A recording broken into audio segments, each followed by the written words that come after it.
Okay. Hello, everybody. Some people are still sitting down, so give them a chance to sit down. Welcome. I see there's a lot more people than I anticipated because the scheduling people have scheduled this for the last session, and this isn't the easiest session. I'll try and make it as fun as possible and as easy as possible, but I guess most of you will have their brains fried already. But I'll try. So bear with me, and we'll make it fun. First, before we start, I'm Erik Schieboom. I'm an addict, which sounds like anonymous alcoholics, but my addiction is learning new languages, programming language mostly. So over the course of having learned many languages, I felt that each time I learn a new language, I learn something new. And in this presentation, my thesis is that you should also be learning new languages. You might be very comfortable with, for most of you, probably C#, and that's perfect. C# is a great language. But there are more languages around that. You know that, right? So I'm going to be arguing why you should be learning more like programming languages. And if your brain's fried and you want to leave, that's totally fine. But please just remember this one sheet, because this is basically a summary of the entire presentation. So I won't hold it against you if you leave, but try and remember that this is a quote by Alan J. Perlis. And basically what he's trying to say is that you should only really be learning new languages if they do something differently. And to make this concrete, if you know C# and you want to learn Java, I don't know why, but you might want to do that. If you want to learn Java, that will be very easy because most of the concepts will be the same. The languages are so similar that there isn't much to learn for you. Alan J. Perlis and me will argue that you should be learning languages that do things quite differently. And there are benefits to doing so. But first, what is the benefit of learning a new language at all? Well, they're mostly twofold. On the one case, you have your professional benefits, which are the things that you can apply in your job. So every time you learn a new language, no matter how silly the language is, they'll do something differently from the languages that you know. And there is a good chance that you'll learn stuff that you can also apply to your language. Of course, the more different the languages are, the more likely it is that you learn new stuff that you can apply. For example, you know C# and you do F#, then you'll get a far better understanding of all the functional aspects that C# has been incorporating over the years. It will also become easier to learn new languages. So this is like a bit of a snowball effect. If you know one language and you have to learn a second one, it will be relatively hard. But if you know C# and you know F#, F# is a functional language, learning more functional language becomes easier and easier. The first language is the hardest, but then it becomes progressively easier. You can also pick the best tool or language for the job. So suppose you might want to do something with networking, and you know that you're working in PHP right now. That's not the best for networking. So you might want to try and learn, for example, a Go, or maybe Rust, or whatever. You can choose a language that is, if you know those languages, you can pick one that's best suited to the job. And it's also good for your resume because, yeah, well, learning more language, you show that you want to learn stuff and you have more places to apply to because, well, you know some more stuff. There's also personal benefits, and this is mostly has been researched for natural languages, so like Norse and English, etc. But it also probably applies to most programming languages in that learning a new language stimulates your brain, and that has weird effects like improving your memory, but also boosting your creativity. I don't know if that's the case with me. I'm very uncreative, but maybe for you it works. Learning a new language also gives you confidence because you're learning something new. That's always great. And at least for me, it's fun, and I hope it will be for you too. So how do you choose a language? Because there are so many. So common selection criteria are, for example, popularity. So you might be learning Rust because Rust is quite popular right now. You might also look at the platform. So if you're a C# developer, moving to a .NET language like F# might make sense because, well, you know the ecosystem, the packages, etc. So that's also a very valid use case. You could also look at potential. So with the same thing that we just mentioned about the networking stuff, where you might want to do something with networking, maybe you want to learn Go or Rust. But what I like best is paradigm. So you can choose a language based on the paradigm or paradigms that it supports. And these are 4 Ps, by the way. That was completely coincidental. I've not yet trademarked them or whatever, but let's see what paradigm is first, because you probably have heard of paradigm, but could you like make up a description? Well, I couldn't before I looked it up. So a paradigm is a high-level description. So high level is key here. A description of the structure and the execution in a programming language. And this is probably best illustrated with an example. And probably the most common paradigm that you know is object-oriented programming. So if you apply this to object-oriented programming, the structure of your code is in classes, right? Maybe namespaces, but in principle, object-oriented code uses classes. And within those classes, you have methods. Okay, so how does execution work in in an object-oriented language? Well, you create instances of those classes, and then you invoke methods on those instances. So that's very generic, but that is what a paradigm is. It is very generic. And many languages do things somewhat differently, but most object-oriented languages adhere to this. Some call it message sending or whatever, but in general, that's the gist of it. And common paradigms that you probably know are, well, except for object-oriented imperative programming, you've all done that. Functional programming, if you don't think you've done functional programming, you probably did if you're using C#, because it's actually quite a functional language nowadays. And many languages support multiple paradigms. However, I'm not going to be talking about those common paradigms. I'm going to be talking about paradigms that are unusual, that are doing things a bit differently from what you might be used to. And in particular, we're going to look at 3 of those paradigms: array programming, stack-based programming, and logic programming. So, learning a new paradigm will be, it will have you learn the most, because it will be something really different. Different paradigms really do things differently. It's not that they're very similar, and especially with the ones that we chose. It will be really satisfying because you will feel you've really mastered something you didn't know before. But it will also see you struggle, so that the exploding brain, that will definitely happen at the end of this presentation when we'll look at Prolog. But in general, doing a new paradigm will be hard at first, but it will be worth it. So let's start with array programming. Array programming has one key idea, and that is that an operation can be applied to a collection of values at once. So what does this mean? Well, the common example is addition. If you do addition in C#, you'll use 2 integers, right? But in an array programming language, you can do addition on a collection of values.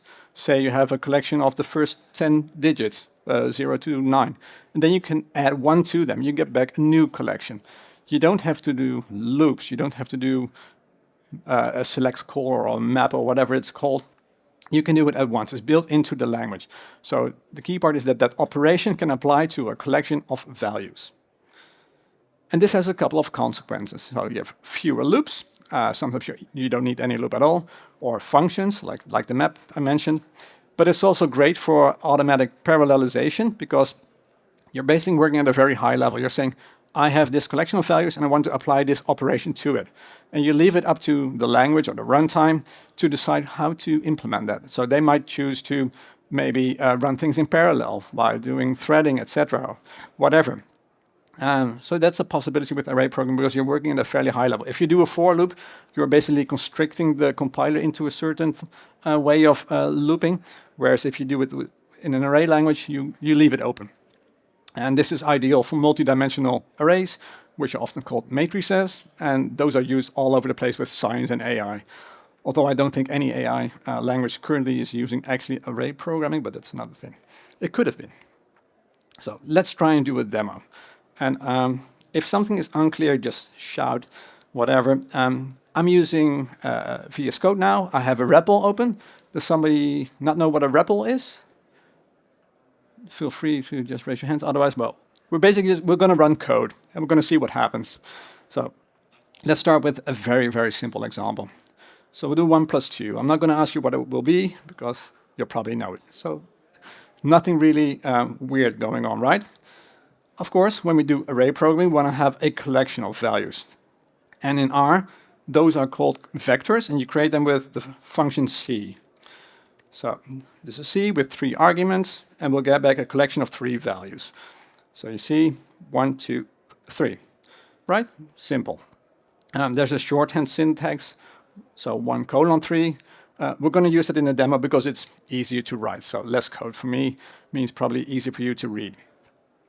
Okay, so far so good. If I do this, so the length of the vector of 3, 4, and 5, what will be the answer? Yeah, 3. I see people doing the finger thing, that's great. Completely correct. What would happen if I would do the length of 7? What would happen in C#? Well, your compiler would complain because a single digit doesn't have a length, right? But in R you can do this. It says the length of 7 is 1. So why is that? Well, that's actually because even though we've been saying 7 here, what actually happens under the hood is that this is a vector with the single number 7. And you can see that this is true by doing this. We're comparing the vector with just the number 1 with the regular 7, and this is true. So we've already been doing array programming when we did this. Remember we did 1 plus 2? What we actually did is we added 2 vectors. So when I say vector, you can also use array. But this is, we've already done vector programming, but just in disguise. So under the hood, there are no in R, there are no things as single values. You just have an array with one element. It's called formally a rank 0 array. So a rank 1 array is just what you're used to, so just horizontally. Rank 2 is like this square or rectangle, and then rank 0 is just that one element. But R supports this. So let's see how we can use this. If we have a range 1, 2, 3, we can add 1 to it. So you can maybe guess what it will be doing, because it will apply that to each of the elements. So it will see on the left side it has a rank 1 array, so that's like a regular array, and on the right side it says it has 1 value. So it's sort of like it sees that that right side is constant, and it will see, oh, okay, the right side is constant, the left side has multiple elements. I'm going to apply that operation to the combination of the right side and then for each of the elements. So it will be 1 plus 1, 2 plus 1, 3 plus 1, etc. So does that make any sense? Okay, good.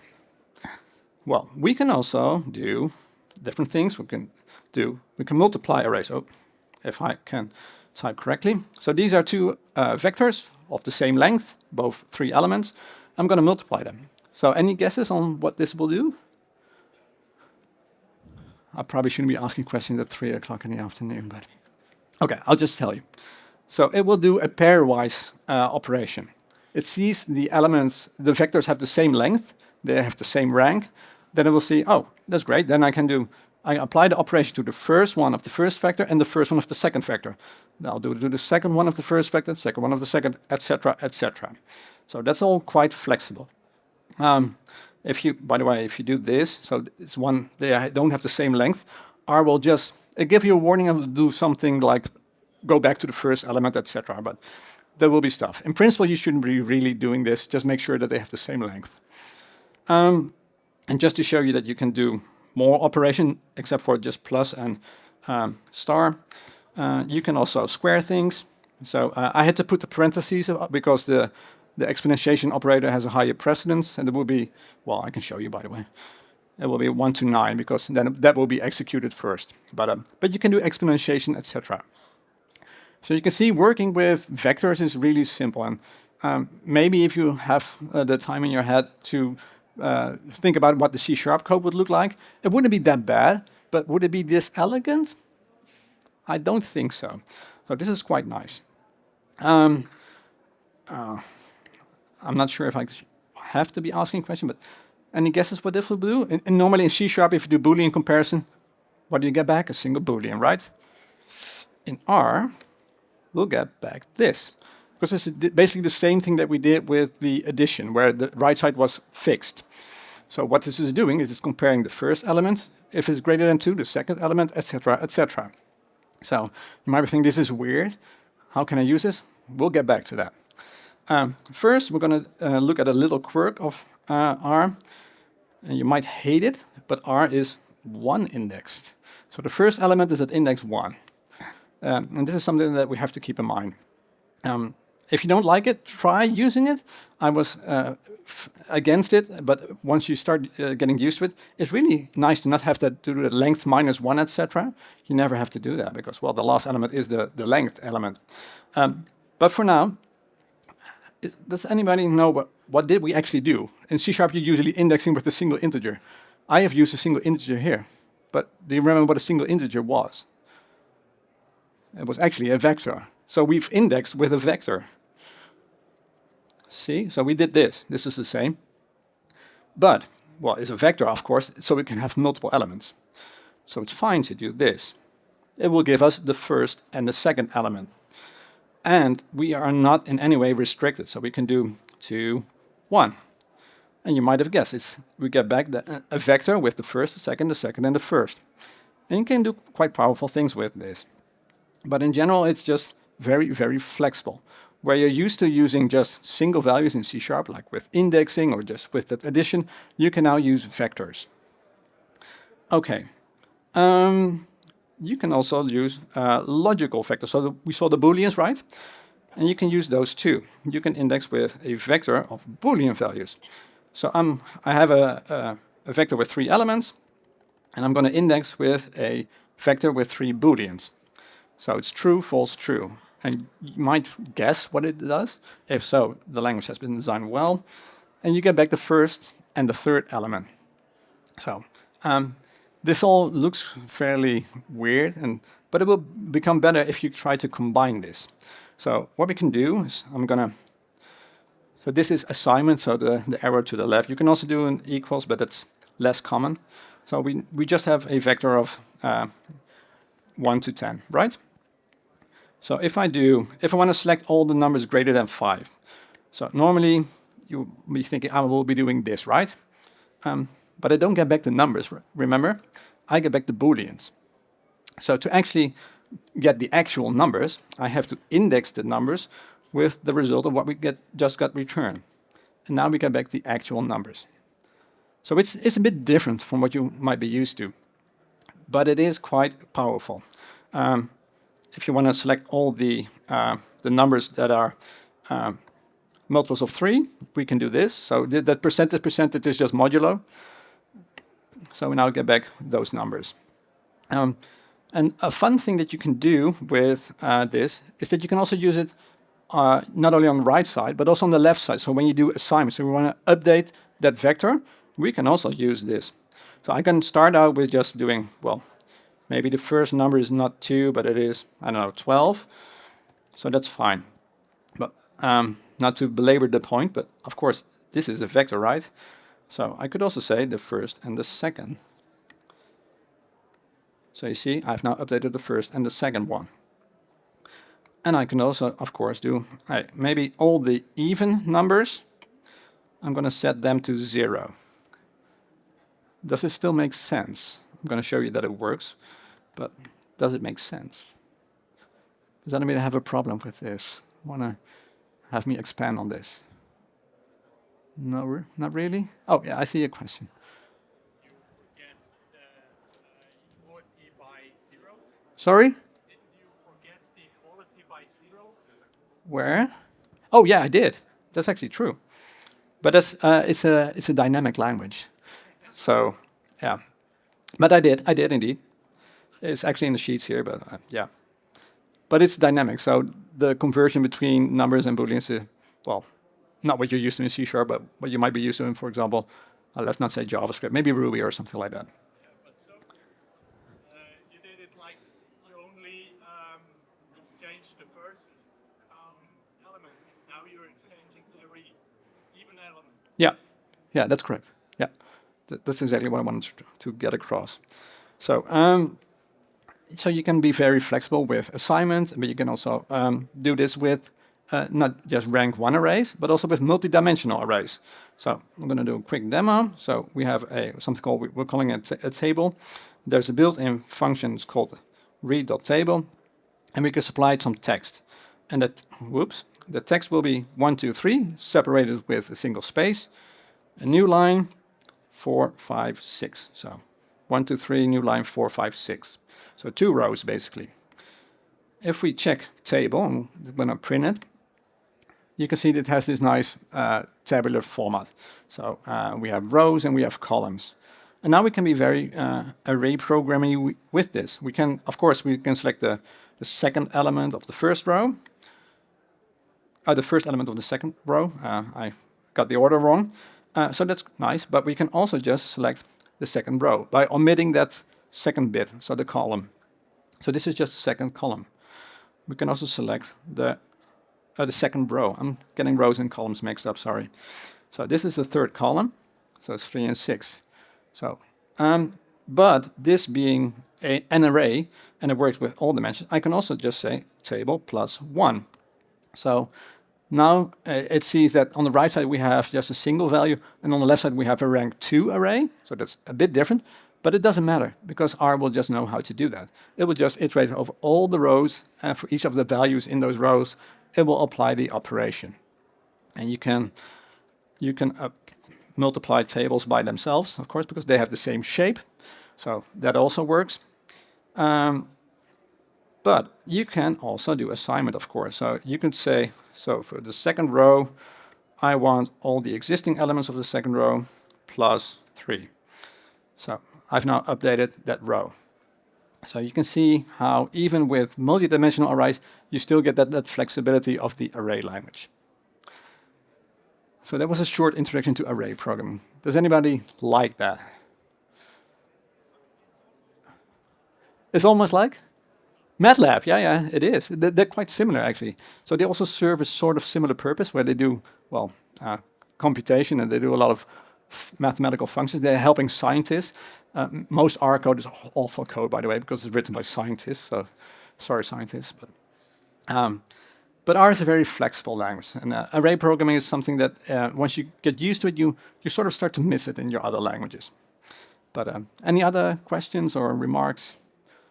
Maybe we're going to go back to the next. So this was the gentle ramp up, right? Now we're going to focus on stack-based programming. And the key idea of stack-based programming is that code is executed solely by using stack operations. Not that surprising. So you will just be pushing and popping to the stack. And you might be thinking, I already know that. We can do push and pop with the stack in C# too. Yeah, but you can just do that. That's the only thing you can do, really. So it has a couple of consequences. First, and it's a fancy word, concatenative. It basically means that it's just a sequence of things that you do. There's no like intermediate. So in C# you can do a variable, and you can then do 10 other statements, and then you can use that variable again. But in stack-based programming, you're always working with the top of the stack. So they call it concatenative. You can just remember that it's just like a stream of things that you immediately execute. There's no like delayed. There is, but in principle. Another consequence that is really fast because, well, just doing stack operations is easy to implement and optimize in a runtime. And it has a very low memory footprint, as you can imagine, because you're not jumping all over the heap. In principle, it's easy to learn because you just have pushing and popping. In practice, that's not so much the case because doing complex stuff, it will get tricky quickly. There's also less ambiguity. We'll get to an example of that, but there's basically a thing that you have with operator precedence that you have to know about in many languages that you don't have. And I'll show you an example. And you'll probably better appreciate how the stack works and what, for example, the runtime does for you when it works with stacks under the hood. But it will be hard. So, second demo. So the name of the language is 8. It's actually it's sort of a newer version of the 4th language. It's a horrible language to pronounce for me. I'm sorry, I should have picked another language based on the name. So if I say 8th, just bear with me. I'm being Dutch, sorry. So what I thought we might be doing is we're using the same example, right? So we're going to do 1 plus 2. Surely that will work. Whoops. We can't even do addition right now. And there is a very good reason for that. And for that reason, I'm going to quickly do this. We have a stack, so there is a global stack. This just clears everything from the stack so that we just have a proper beginning.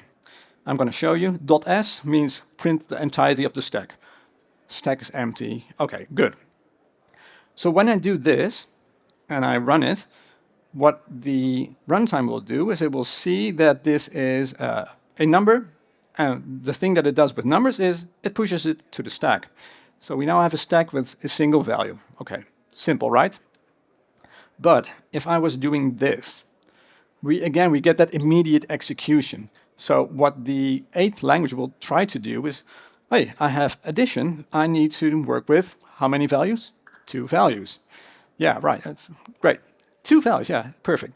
But we only have 1 value on the stack, and the only thing that it can work with is the stack. So we have to swap the order now. So we can't just be using plus. If I wouldn't be pressing down on this. So now we have 2 values on the stack. I just added 2. You can see that 2 is on the top of the stack. And then if I do plus, there are 2 things on the stack, right? So plus, it executes now. And what it will do internally is it will pop the 2 values off the stack. It will do the operation, and then it will push something back. So you have to think about the order of things in stack-based language. This is really, really important. Once you're ready to do stuff, you have to have everything that you want to be working with already on the stack, or be the result of the thing that you're producing. Okay, great. That is all fine.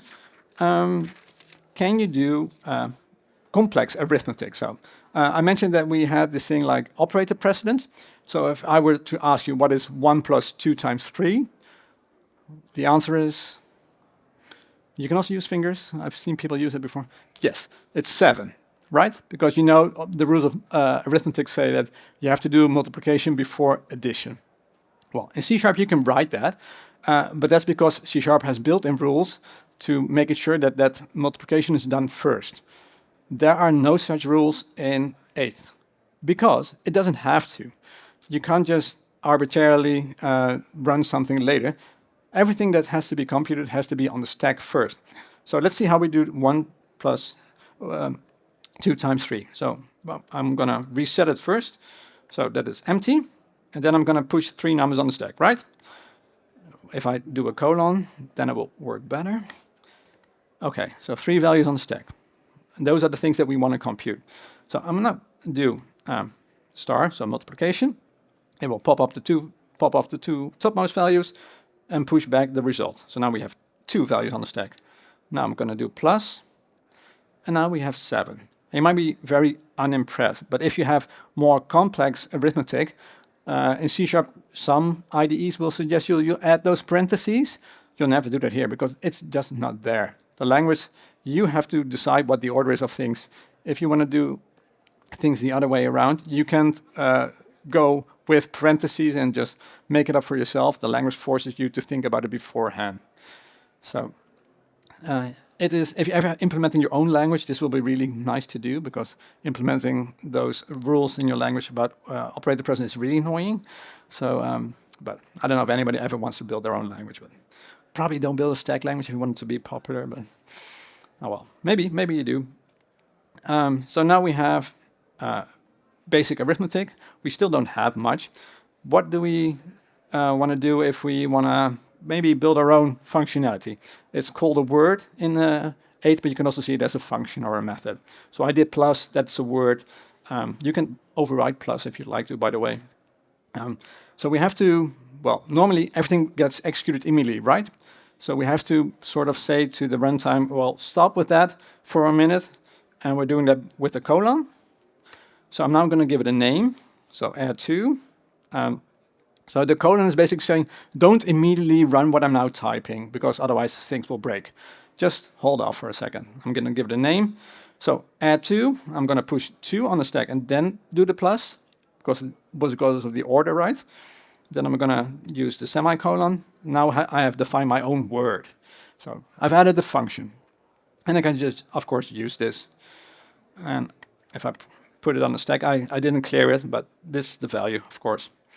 So, but you get to a key thing in stack-based language, that it's really, really, really important that you know what a word, so like a function, what it does to the stack.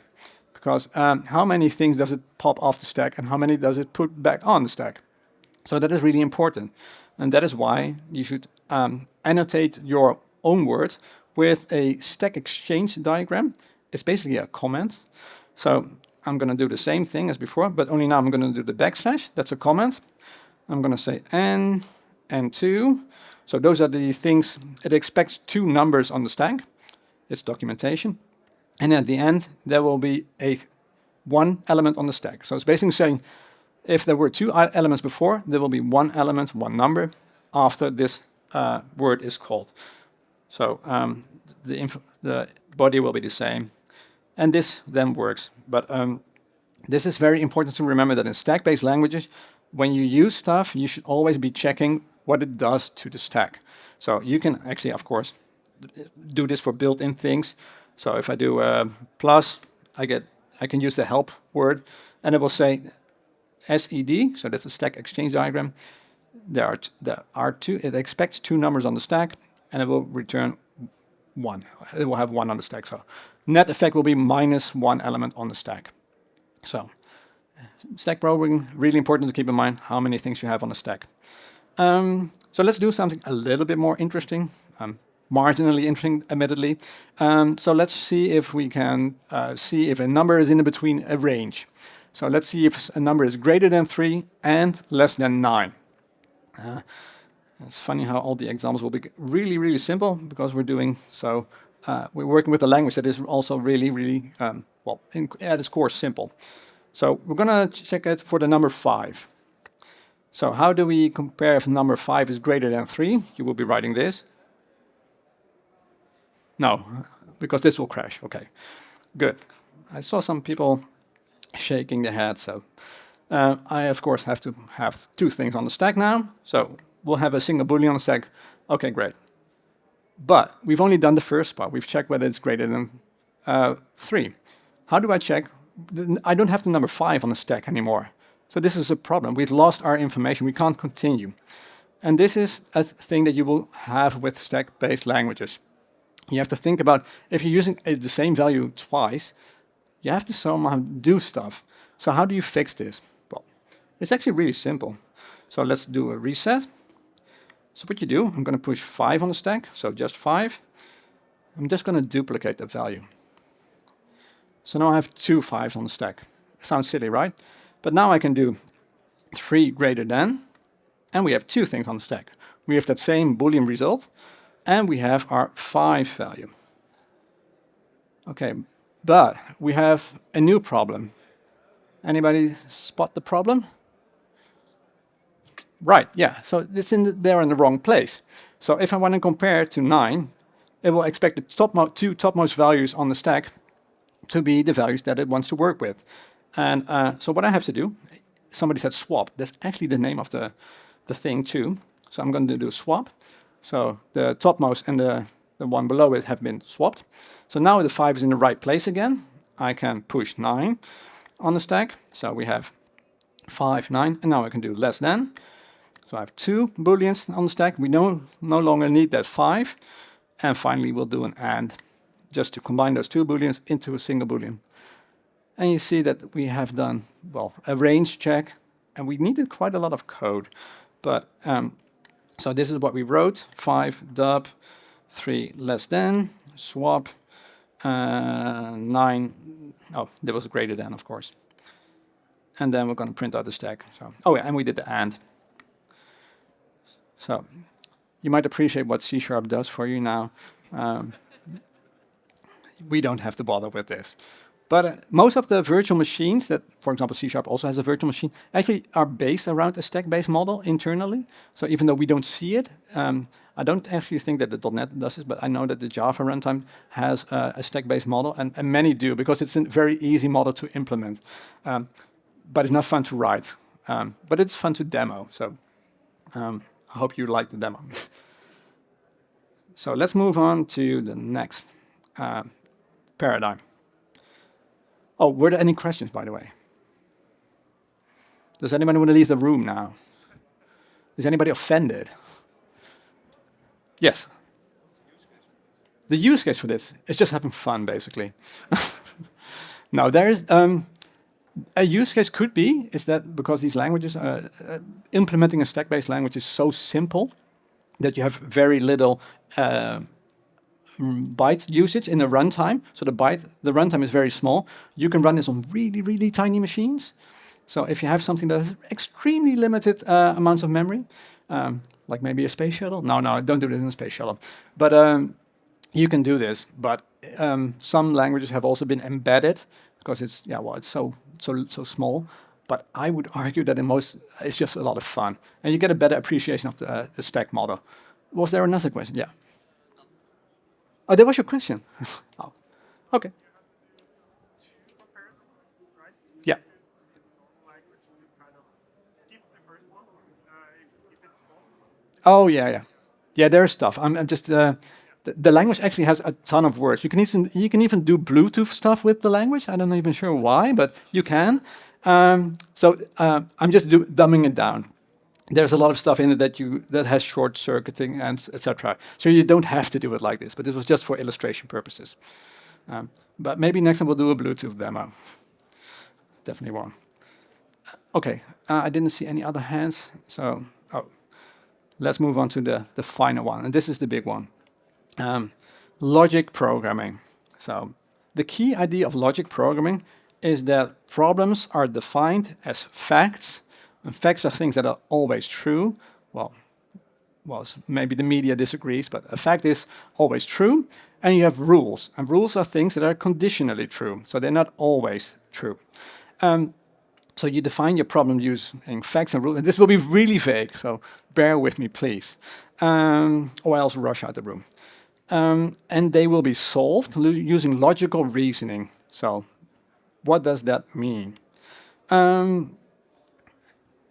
It means that there are a couple of consequences that you have a very basic model. So the structure of a Prolog program or a logic program is quite simple. You're just dealing with facts and rules. It's very simple in principle. It won't be simple to use, but in principle, it's simple. It's also very declarative. And that is actually a really big advantage of logic-based languages, in that you're defining the problem more of what you want to solve instead of how you want to solve it. So it's on a higher level than you might be used to. So we'll see examples when we do the demo. It's somewhat similar to a relational database. So if you do a select star from users, you're just saying, give me the users. You're not saying, hey, read that file on disk and read those bytes and convert it. You're saying, no, I don't care about that, just give me the users. So you leave the implementation details somewhere else. You don't bother with that.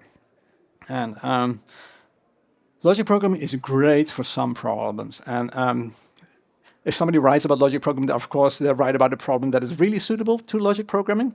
But it is awful for other problems. So if you think what I will be showing in a minute is really cool, I hope you do. But don't go rewriting your code base in Prolog. You'll be absolutely crazy to do so. And if you manage to do so, give me a ping. I'll be thoroughly impressed, but it's really hard to do a lot of the things that we can do easily in other languages.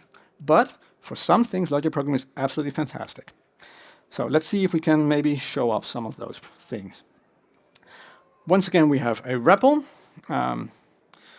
And let's try and do some basic things. And basic things in Prolog are different.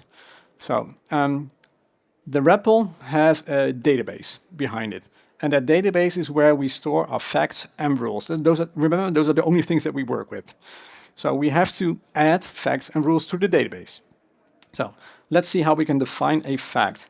And for the facts, I used the domain of the Olympics last year. That's when I started preparing this. So for example, we are saying that if I can spell it, Ingebrigtsen is Norwegian. That's a famous runner in Norway. So I can't just run this because this will actually be interpreted as a query by Prolog. So I have to say, I want to be adding this to the database. So I'm doing assert with this. And the things that you should remember, this is the name of the fact. So this is the thing, that's our name. And this is an argument of the fact. So we're basically saying, if somebody asks Norwegian Ingebrigtsen, literally, the system will say true. And we'll see that in a second. So this means, yay, I've added it to my database. So there is now one thing in our Prolog database. So if I just copy paste this. I'm going to end it with a dot. So the syntax of Prolog is really weird. Warning in advance. Wait till we get to ands and ors, etc. It will be fun. I'm ending with a dot. I don't know if you know languages that end with a dot, like a statement. I know we use semicolons, but it's a dot. So we ask Prolog, do you know if this is true? And Prolog says, yeah, this is true. However, if I say, is Eric Norwegian? It's quite a Scandinavian name, but I'm not Norwegian. It will say false. So there isn't a fact. Okay.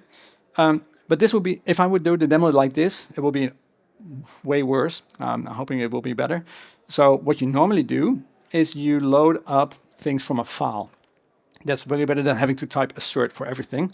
So I'm going to try and put this on the right. And I have some facts here. Okay, syntax for loading a file. Behold, square brackets, prolog dash facts dash rules.pl dot. Okay, that's loading a file. Okay, it has a warning because I already added the assertion previously. So that Norwegian is also in here. So basically says I'm redefining something. So forget about the warning. But these things have now been loaded into the database. So we have multiple things. So what I added, I also have Femke Bol is Dutch. And then I had added multiple facts that have the same name. So that's possible as long as the arguments are different. So the fact is medal. Then the first argument is the person who won the medal. And then the second argument is which color of the medal. And if you're wondering about the syntax, you can think of this as an enum, like a constant. Some languages have symbols or whatever. It's just a constant. Just remember it like that. So if I were to ask if Ingebrigtsen has won gold, it's true. If Ingebrigtsen has won silver, it's false, obviously.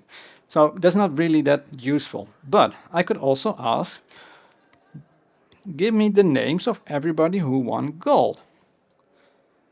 And the way that I do that is that instead of using a concrete value, this is a value that starts with a capital. And that's a rule in Prolog. Everything that starts with the capital is a variable. Okay? Maybe there's Go programmers here that say, yeah, it's very logical to have things be different based on the first letter. But most languages don't have that. So what we're now saying, find me everything in the database where if I replace name with a value, this is true. So if you look on the right, you can probably see that there are two values, right? So it can either be ball. You see now it's not saying true. See, that's a difference from what I just had. It's now waiting for me to do something. And basically what Prolog is saying, do you want me to look for other values? And I say, well, yes. And I press a semicolon. It says, yeah, well, you can make it true by either saying the name is equal to ball, or the name is equal to Ingebrigtsen. Does it make sense? Yeah, okay. That's good because it will be more weird. So this was simple, right? Simple-ish. These were facts. These were things that were always true. Of course, I could also parameterize them both, right? So I can do color. And then I will find them all. Okay, this is fine. I've also defined rules. And this is where we get into the beautiful Prolog syntax. So a rule is something that is conditionally true. And in Prolog, you say that by, this is basically the same thing, but now you have a colon dash. And that colon dash is the way that Prolog indicates the thing that is on the right, that also has to be true. So we're saying, hey, somebody is a runner-up if they've won silver. And you see that that name is the same name on the right side. And Prolog will do something called unification. It will try to see, hey, these are the same variables, so their value must also be the same. So it's basically saying, on the right side, try to find me all of the names, and then I will return them. It's not returning as you might be used to. Okay, now medalist is just a way to show you can also do placeholders. Okay, I was expecting at least somebody to move when I was doing Prolog, so I'm totally fine with that. But the beauty comes when you do an AND, so a logical AND, Boolean AND. So both have to be true, right? In Prolog, you're doing a comma. So this is an and, that comma here. I see people be disgusted because, well, we're already using commas. This is a different comma, so I'm sorry. The comma is different based on the context. So popular is defined as this has to be true and this has to be true. In this case, I'm saying, I'm sort of chauvinistic here. So I'm saying somebody's popular if they're Dutch and they've won the gold medal. So if I do popular, so give me all the names of the popular people.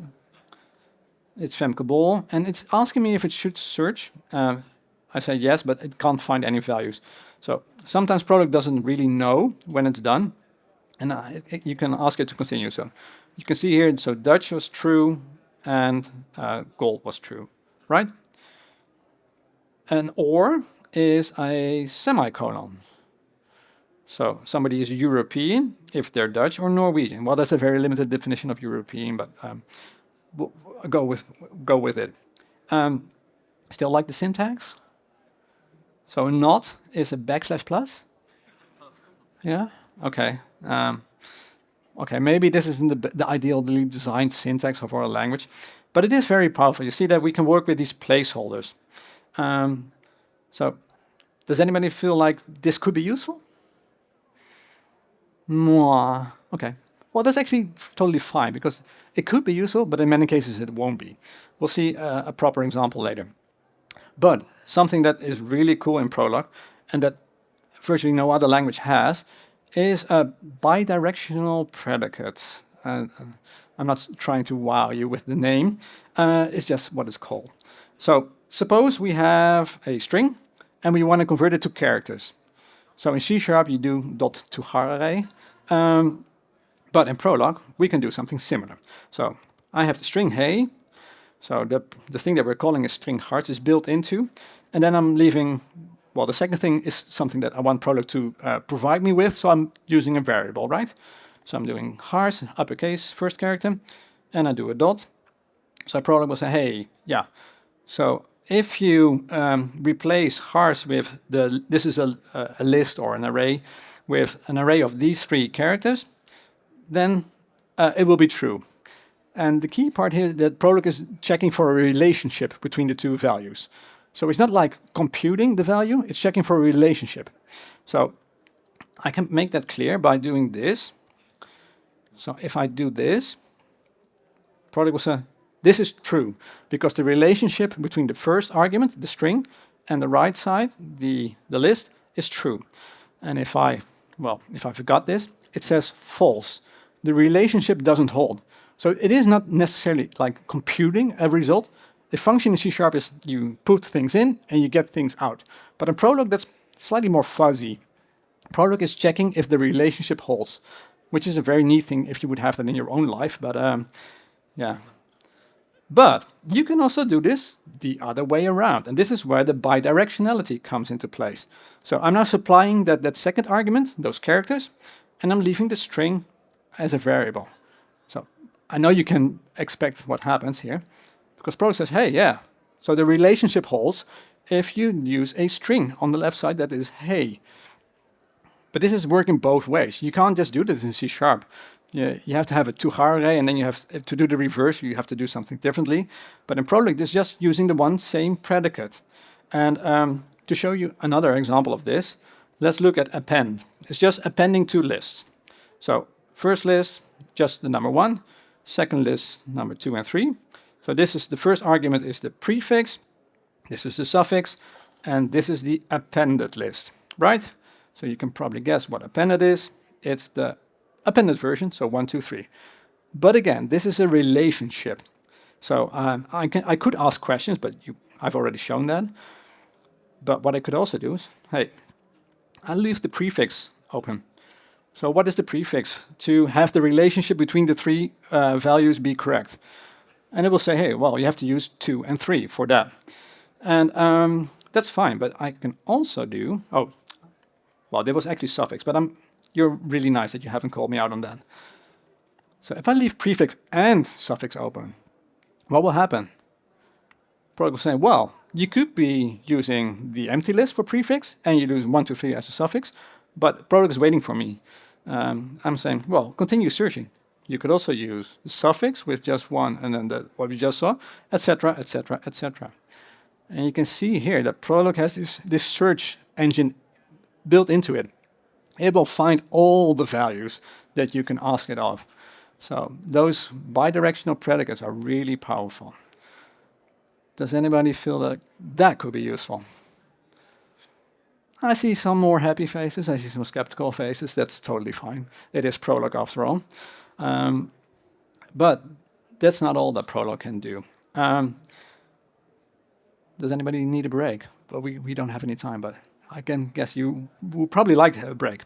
So Prolog has, well, niche applications. And one of its, a perfect application for a niche is something, oh, that was the wrong one, is called CLPFD.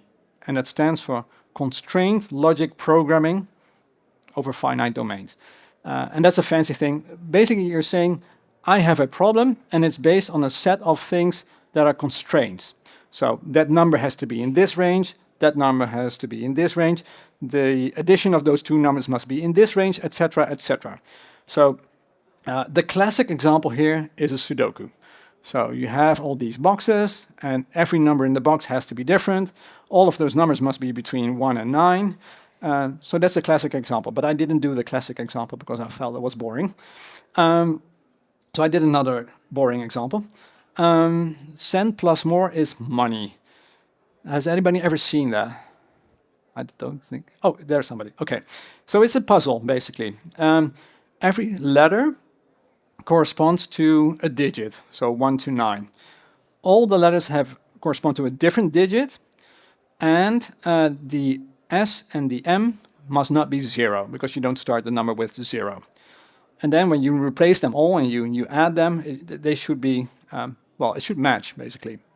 And in Prolog, you can solve this as follows. I have to include a module. It's built into Prolog, so I don't have to install anything like that. We have a rule, because it will be conditionally true. We know that there is a solution, but there might not be in all general cases.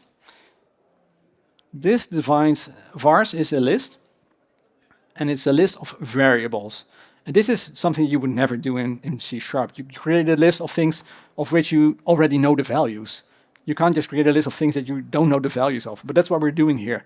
We're creating a list we're basically giving names to all the elements in the list, but we don't know the values. We're going to make sure that Prolog can find the values by adding constraints. Does that make sense? Okay, that's weird because I didn't think it would make sense.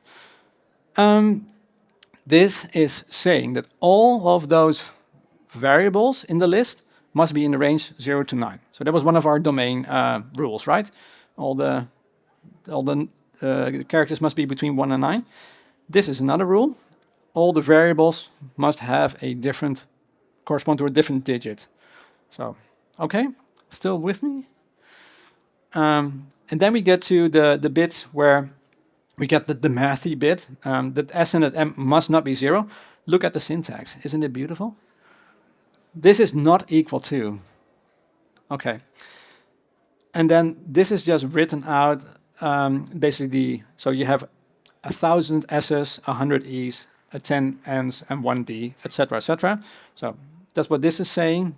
Well, this is equals, hashtag equals. It's almost readable. And that's it. This is basically the only thing that we did to define our problem. The rest is just, well, management, basically. So label vars means try and find the solution that fits all these constraints. So this is just us asking Prolog, find us the solution. Wouldn't it be great to have that in C#? Just find me the solution. I like that. I'm lazy. And then this is just for to make it easy for you to just see it in a minute. So I'm going to load. Oh, maybe I should. I'll show it first, and then we can ask questions. So I'm going to do the pretty file loading again, clpfd.pl. And then I'm going to do solve solution. So I'm saying Prolog call that rule that we made and give me, this is the variable, and you fill it in with the right value. And it will say this, the S must be 9, the E must be 5, N must be 6, etc., etc., etc. And you can verify it later, or if you're, I don't know, a genius, you can verify it right now. But this is the solution. And this is the code that we wrote. And try and imagine what C# code you would write to do this. Or maybe pick your own other favorite language. Maybe JavaScript, I don't know. Try and do it. This will be hard. And a Prolog, this is actually simple. But it has a very limited application. It only works for these constrained logic programming problems, of which there are in the world, but they're not. I don't know how many of those problems you have in your business. Probably not that many. But it makes for a very good demo. And then the final thing, if I can just squeeze it in, is that Prolog has a built-in library to, well, you say parse things, but it works two ways. It's sort of like a built-in parser. Let's start with that. So what I wanted to do is I have this string.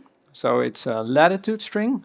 And you have a floating point thingy, and you have that degree symbol, and then you have north or south, basically. And how would you parse that in C#? Well, there are a million different ways. But in Prolog, what you can do is you can define a parser by building these tiny rules and then having them compose. This is, again, a module. And this is a rule. It basically says this rule, you can use it to parse what is on the right. So you can use this to parse that single degree character. For direction, I have two options. I can either parse n, and then its output value will be north, right? So you can also read this as this is true. The direction is north if I can parse an n here.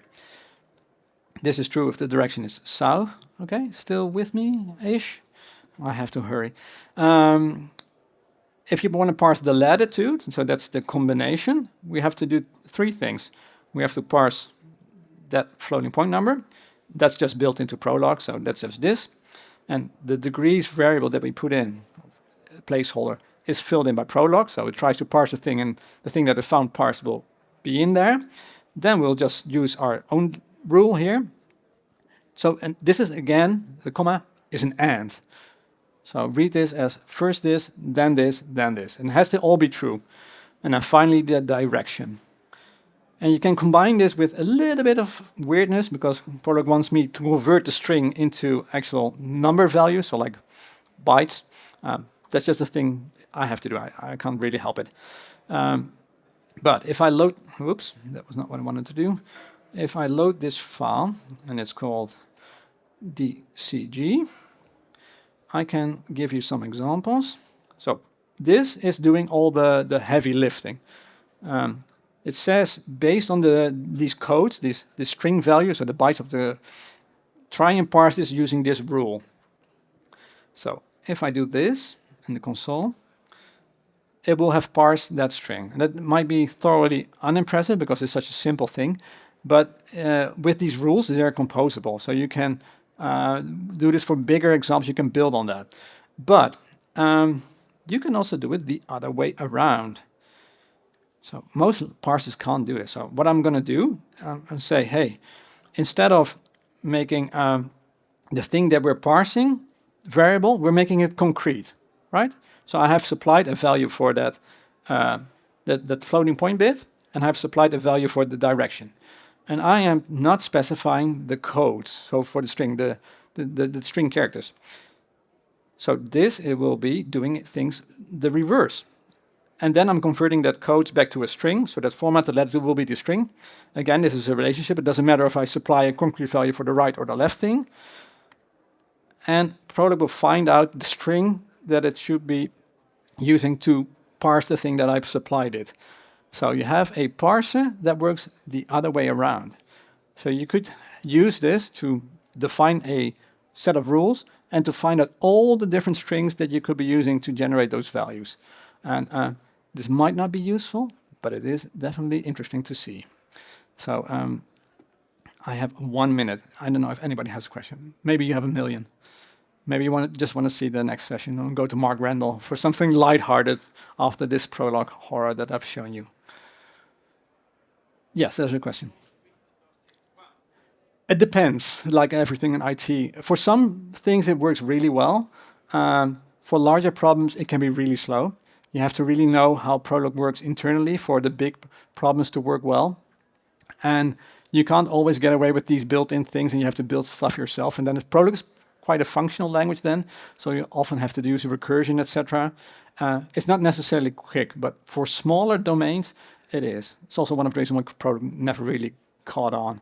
It's just not, well, for bigger problems, it can be really slow. But for some problems like this, where you have these constraints, it can actually be really fast. More questions? You're also free to hook me up later and just leave now. I'm fine with either. No? Everybody's brain's dead now. Did anybody enjoy this? Okay, good.